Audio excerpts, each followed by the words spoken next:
Tylynn has just about had it with everybody's criticism, and so have I. Gerald is still crying about this damn apology that he thinks he deserves. And Bree is hitting the switch up. What's good, y'all? It's your good sis Erica Vane coming to you right here on Erica Vane TV with another Sweet Life LA video. In this video, I'm going to be breaking down Sweet Life Season 2, episode number 8. And without further ado, let's go ahead and get into it. So we pick up right where we left off in the previous episode, and we are at this damn dinner table the first night that they're all in flash from Rob and his ridiculous ass, inappropriate ass, messy ass, trifling ass questioning of these people that he don't even know. I am so over him. While I understand that he makes for really great reality TV and the mess, you know, creates this drama, it's very cringy drama. Like, it's not even like good. Like, for me, Tylynn and Jaylen going to couples therapy, good drama. PJ dealing with real life stuff and mourning his aunt's death, good.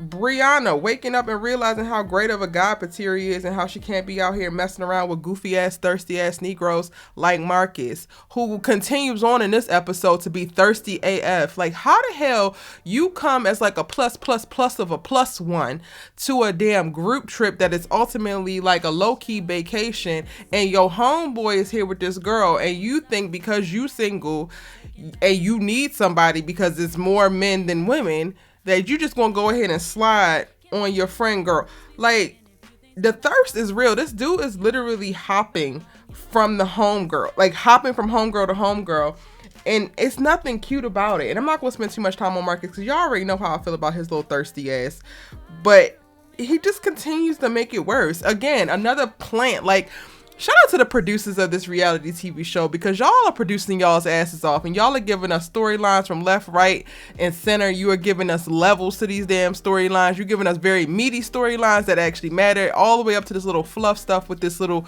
queen and Rob with two B's who wants to stir up some mess that don't even matter. Myami, you want to come to Rob's defense. You want to say, oh, he's just defending me because I don't really speak up for myself. Girl, lies. You literally talk shit in every single confessional. You literally say your little snarky ass comments. Y'all seem like y'all are the same person, except for he's Myami in male. Like, cut it the hell out. Like, y'all wanted to get some screen time. Y'all wanted to go ahead and get your platforms to grow, and the only way that you were going to be able to do so is to not be a positive force within this group. The question that I have is, why do you want us to believe as an audience that you're genuinely concerned about how you fit in this group and if they actually want you, when you actually doing all of this trifling ass behavior, creating all this trifling ass drama, which will make nobody want to be around you or Rob with two B's? Like, girl, which one is it? This is just as confusing as your damn love life, because you're running around here talking about you single and you're trying to experience this and you're trying to experience that. I respect that you're talking about, oh, you're not just going to sleep with anybody. Okay, cool. At least you got that damn standard, because everything else is like gone with the wind with your ass. It literally just depends on how the wind blows and how you going to switch it up. Like, for them to have gone through all that they have gone through, and it's not even that much. Like, you popped up in Palm Springs and the girls was kind of mean to you. Like, okay, they didn't shoot your dog, girl, or punch your mama in the face. Like, let's give it a rest already. You know, organize the house in New York, and then they go and take a room, but you also in that space said, you know what, it's not that big of a deal, I ain't tripping. So that, for me, now I'm taking back everything that I said about her being mature in that episode, or in those episodes from New York. Because if you was just holding it as some kind of get back or as keeping score, then girl, you're not actually mature, you just petty. You're not actually grown, you're a child. You're not actually trying to seek fellowship and community with these people. You are just trying to keep a storyline going so that you can keep your ass on this damn show. And all of it is raggedy, if you ask me. Now, don't mind me, y'all. I'm literally recording this at 6 o'clock in the morning because I have an event, a red carpet to host later tonight. check out my personal YouTube channel because I will be vlogging my experience, and I'm trying to get myself together, redoing my nails and all that. And I'm just irritated. I'm irritated that we're spending so much time on this whole, is Myami treated bad within this friend group? Meanwhile, Myami has become the damn villain. Like, how you go? I really hate the whole journey of people going from victim to villain. I really hate it. I hate it for you. Especially when the shit is not prompted. Like, your villain origin story should not have been, oh, the girls was whispering about me at Palm Springs. Like, huh? Everything about Myami in this episode, I was over. From her placating to Rob and his messiness and not holding him accountable, then getting her goofy ass into the damn confessional talking about something. Y'all want to talk about accountability, so we gonna hold you accountable and add a little bit of spice to it. This isn't accountability. This is petty. Ho. Now, let's keep it going. Everything about Myami in this episode I did not actually enjoy. From that with Rob to her with AQ, JQ, WayQ, whatever the hell this goofy ass nigga's name is. I don't know, but the moment that she said that she was celibate, he checked out, and I was like, okay, we off that, because you a clown. You a clown. You just came here to have some fun, get some screen time, and get some ass, and guess what? It ain't that type of party. So, low-key, I'm not in support of Marcus, but you know what? I'm not even mad at him stealing your girl, because you ain't deserve her anyway, because all your ass wanted was some buttons. So, moving on. All the way to, how in the hell do we get back to a place where PJ is looking at Becky twice? I thought that, you know, he had brought Myami, he was feeling her, and then he wasn't feeling neither one of them and discarded up both of them like they was yesterday's news. Now, all of a sudden, Pateri walking with his homeboy, which happens to be Becky's vacation date, and PJ looking double time. PJ doubling back. PJ got the stalker eye on. I can't. And what I will say, y'all, is I was cracking up at my damn self, because after last episode, watching PJ and Brianna do hookah, and I'm like, yo, they're really great friends. Like, I like this vibe. Like, a little pinch of me. Mind you, I am Team Pateri 100%. Okay? Team Pateri all day. And the more that we get to see him, the more his personality come out, the more I'm just like, ooh, he is everything. Brianna, don't mess this up. But last episode, I was looking at Brianna and PJ just kicking it, and I was like, wait, could this be something? Is this the grounded homie that really knows you and that y'all just click and it's a vibe? And no, I'm not saying that men and women cannot be friends, because I 100% believe that and I enjoy their friendship. However, there was little bits and pieces where I was just like, I wonder what this will look like, because I think while Petiri is different from Brianna's type in that he has his together, he still is a pretty boy. He still is the dude that gets. He still is, you know, certain things. And not that PJ isn't cute, because PJ is definitely handsome, but PJ is definitely more grounded. Like, he is on the come up. He's not super wealthy. Like I said, he does look good, but he's mad chill. And not that Patiri's not chill, but Patiri gives finance bro. Patiri gives like professional basketball player, if that makes sense. Y'all know what I'm saying, so I'm not gonna over explain it. Like, and if you don't understand, ask the question in the comment section down below, or let me know what you think. But I just had a split second looking at them. So then to see PJ doubling back, and this is why I also feel like the producers are doing a damn thing, the editors are doing a damn thing, because I don't know if this is real or not. Is PJ really interested in Becky after all we have gone through? After you set your goofy ass on that damn boat in Mexico last season and basically discard this girl, she might as well have jumped her ass overboard the way that you talked to her at that damn boat. The way this girl was dragged online for God knows how long, and then we get into this season and you acting like her feelings don't even matter, to the point where you don't even want to listen to her grievances, let alone apologize. And now she in this damn bikini looking how she looking, got her a piece of chocolate next to her, and you doubling back? Is that all it takes? Like, men, are y'all that simple? Ugh.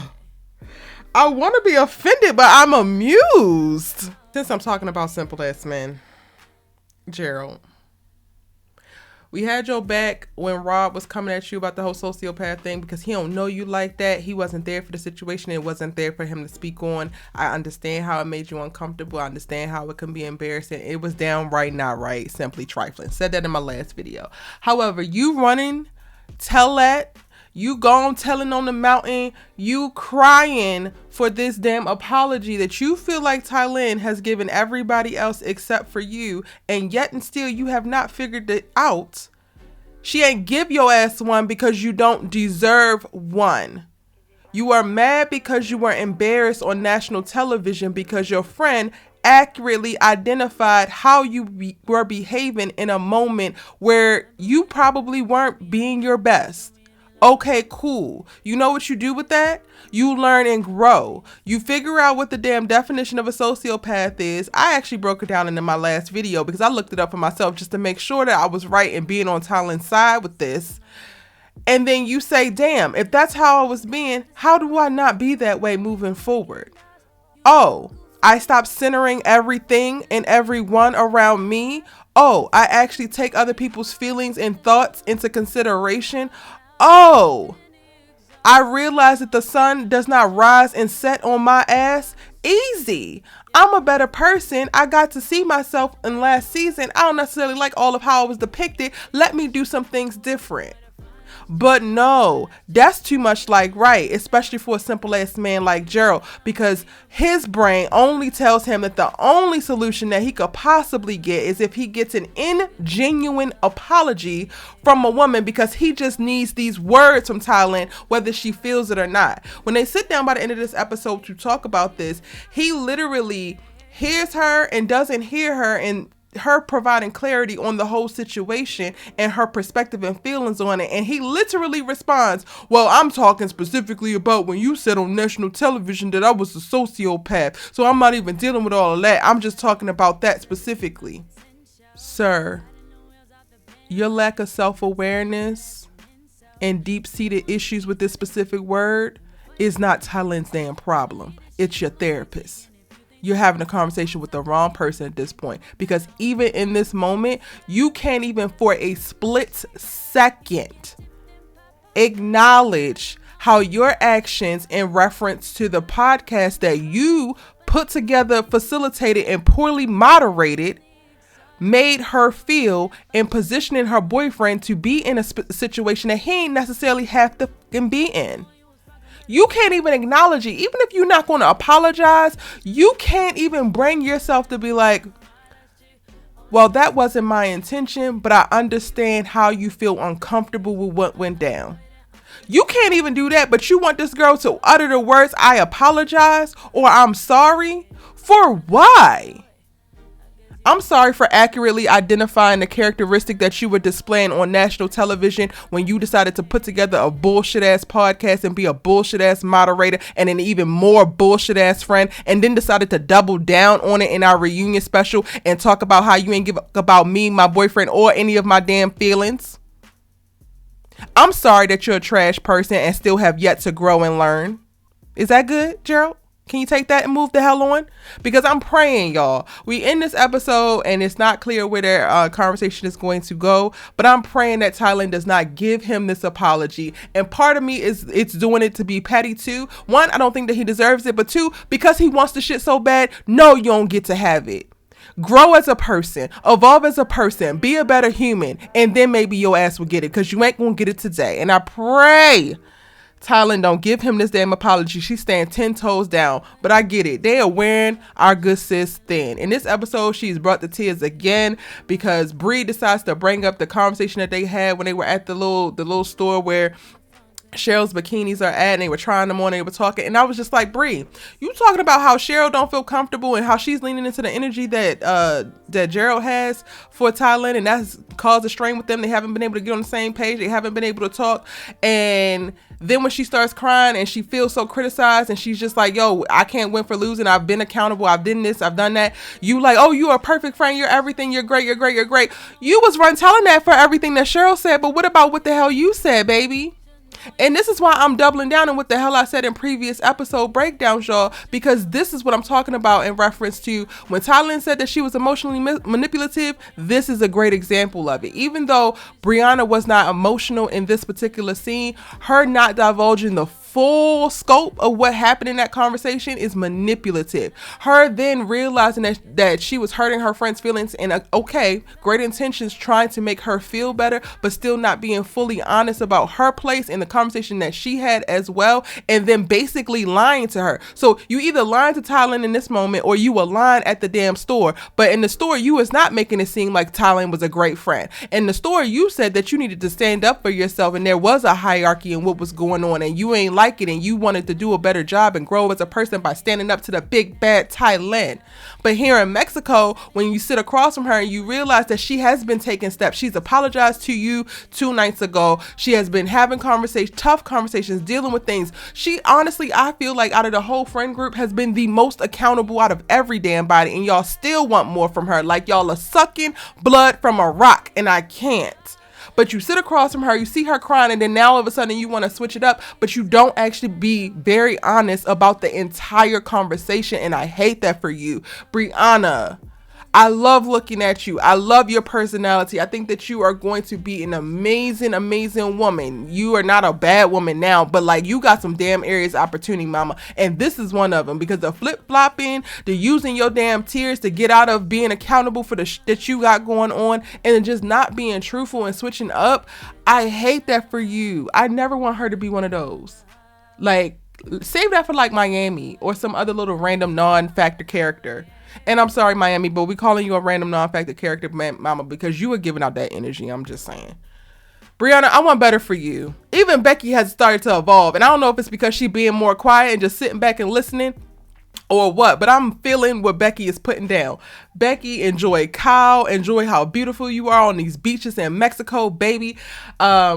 Have the tough conversations even though you're non-confrontational. Like Rob brought up the whole PJ thing in front of Kyle, and Kyle didn't know, and she cleaned that up really, really nicely, and he handled it very, very well.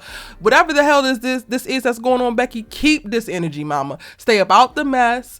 Continue to date and find yourself and lean into your joy and your happiness and peace. And hopefully Brianna will meet your ass there, because she already got a nice suitor. She already got a bomb business and a bomb body. Now I just need your mindset to catch up to where you're going, honey, because this ain't giving. This whole being selective about the information you share is giving messy. It's not giving mature. Okay. I love that Rob with 1B communicated to Jaylen how he felt about being put on the spot, and Jaylen telling PJ that, oh, we were talking shit about you. It was whack. I'm gonna go ahead and take Jaylen's little apology and explanation, but I was still just like, sir, this can't be the default for you. Like, let's not go here again. Let's not feel the need to slide another friend up under the bus just so you can try to really hurt this man's feelings. Like, oh, what I will say, and the word hurt, the fact that Gerald actually said that he was hurt, I appreciate that, because I would like more men to speak from a place of truth, and like, you're pissed and you're embarrassed and you're this and you're that because you're hurt, because you are deeply wounded. Like, I need them to start articulating those things so that we can get to the heart of the matter and we can actually deal with stuff, versus having like these surface level ass conversations around big ass ego feelings versus real internal feelings. So that's the one thing I will give Gerald credit for. I would love for Jaylen to communicate, yo, I'm hurt that you're close with PJ, because that's what it's honestly feeling like right now. Like, you decided to tell PJ that y'all was talking shit about him because you saw your close friend becoming really close with him and you felt the way about it. And like, I would have so much more respect for somebody who could say that and articulate it, especially in this moment where y'all were one-on-one and y'all were like getting to, you know, how you felt about it. But, you know, Jaylen just getting into therapy, y'all, and it's a process. He has to do a better job of taking accountability, and I think that in this episode we get to see the first steps of that. What else happened in this episode? Myami, Rob, Tylynn. Oh, Candace and Kellen. Keilan. I'm sorry if I'm mispronouncing it.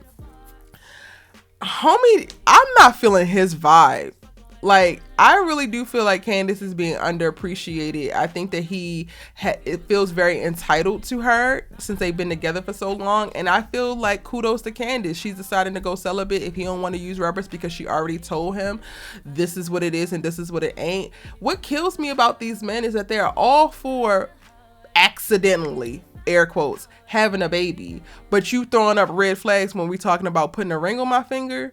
You were in that damn boxing ring or in that boxing gym talking about there's so many things that she need to work on before you could even consider marrying her, and y'all just not there yet, and she not doing the work of what y'all need to be able to get to a place of getting married. But if a baby come, it'll be all good. Make that make sense. You can't, because the math ain't mathing. And I think part of this was like the producers and editing when it comes to Kellen and Gerald, because they had the little football game and they're matched up with each other. I do feel like he was giving extra energy, competitive energy for him, but I also want to believe that he don't give a damn about Gerald that damn much. But it could be him distracting himself from the matter at hand and the tough conversations that him and Candice are having as of late, and really trying to figure out where their relationship is going to go. I don't know if they are going to make it, y'all. Like, I look at Tylynn and Jaylen and I'm like, oh, I think that they're going to make it. This is really rough, but I really feel like they're going to make it. I'm looking at Candace and Keilan and I'm like, or Kellen, and I'm like, I don't know. So, yeah. All right, y'all, those are my thoughts for episode 8 from season 2 of Sweet Life LA. If you're new here, go ahead and hit that subscribe button, turn on your bell notifications so you don't miss out on any of my other Sweet Life videos. It's your good sis you let it talk TV with, and I'm going to see you in my next breakdown.